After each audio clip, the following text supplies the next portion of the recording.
Hey everyone, this month I want to talk to you about something that should be extremely important to all of you as photographers and as artists. We all struggle with this. How do we be true to ourselves as artists? We live in a world where, right, if you want to make money, you've got to deliver a product or service that your clients want. Yes, you can be an artist and go off and do your own thing, but will anyone buy that? Are you going to make money? And this is, I think, a battle we all struggle with, is to figure out what is, I've sold myself out. What is, I'm doing what's just for me, and I'm an artist. There has to be balance. And I think as a business owner myself, as a successful business owner myself, I've had to find that balance throughout my career. Don't forget, for those of you who don't know me, this is my 10th year in business as a professional photographer.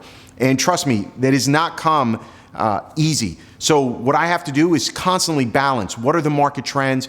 Balance. What do I want to deliver as an artist? And of course, how do I find the target audience who's willing to spend money on that? And so let's focus on that for a second. If this is something you're struggling with on how to be true to yourself as an artist and battling with clients about what they want, maybe it's too cheesy, right? Maybe they want to come running out in the field if you're a wedding photographer and Godzilla's chasing them. Dude, that stuff is stupid. It's cheesy. I'm sorry. Just being honest with you. And so in the spirit of all that, how do we balance that? And so here's some tips that I have found. I hope they help you over my career.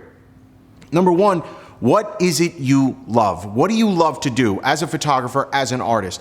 So for example, if I relate that back to myself, I am not inspired by baby photography. That doesn't mean baby photography is not amazing. That doesn't mean there's not people out there who do it and kick ass doing it. It just means for me, I can't stand it. It's not my passion. Sitting there goo goo gaga with a space heater where I want to fall asleep in the room, to get one shot, it's just not my passion in life. But what is your passion? So for me, my passion is wedding photography and senior photography. I absolutely love those two genres. That's my thing. So what is your thing? Stop trying to be everything to everyone and go after whatever it is you love and go after it full force.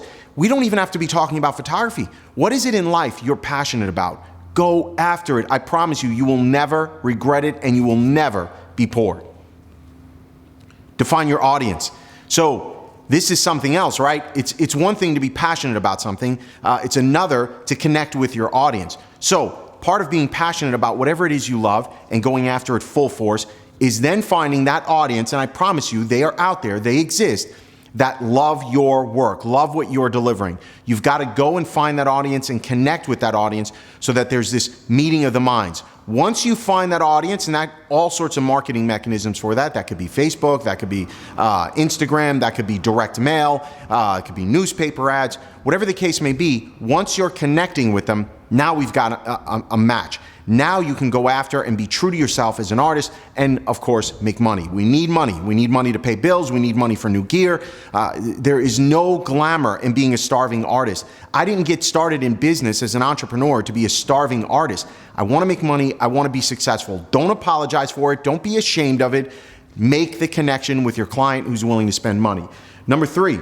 Now, right, we've kind of hinted on this, but we've got to market to that audience. So once you know who your audience is, okay, it's high school seniors. Okay, my audience for me is a female, 17 years old, fashion forward, cares about the way they look. That's a pretty specific part of the market I'm going after. Okay, well now how do I find those people? Am I doing direct mail? Am I doing Facebook? Am I doing Instagram? Where are they? What TV shows are they watching? What magazines are they reading? What's the most cost-effective way to reach them? So you've got to start asking yourself these questions so that you're putting a business plan together to go after them and get it, right? They're not going to just knock your door down. It's not this build it and they will come mentality. You've got to hustle every single day to go out and find those clients, connect with those clients, and sell to those clients. Yes, unfortunately, as an artist, we still have to sell. They're not just going to open up their wallets and say, here, take my money. And so there's a way to do this, and you've got to start educating yourself on how to do it.